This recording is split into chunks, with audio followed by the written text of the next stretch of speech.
Performance ya Kibu kwanza nadhani hakuna mtu ambaye ana doubt performance ya Kibu akiwa uwanjani na jezi ya Simba, kwa sababu hata ukimsikiliza Mwalimu Fadu mwenyewe baada ya mechi anakuambia Kibu ni moja kati ya mchezaji ambaye ni muhimu sana, ambaye anamtegemea kwenye kikosi chake.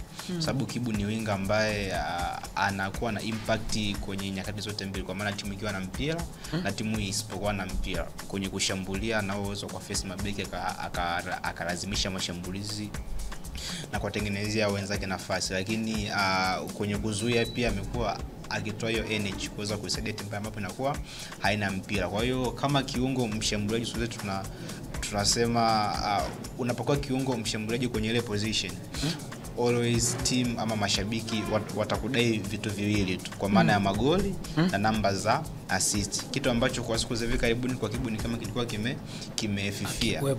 Yes, akuwa anafunga lakini pia akuwa ana assist, lakini apart from ligi kuu pia unaona msimu kwenye games za kimataifa kidogo alikuwa na huo mchango wa kufunga na kuassist, lakini kwenye ligi kuu ni kama mambo alikuwa bado hajamkalia sawa. Yes, lakini imekuja game ya Dodoma amescore goli 2 na kuassist goli 2.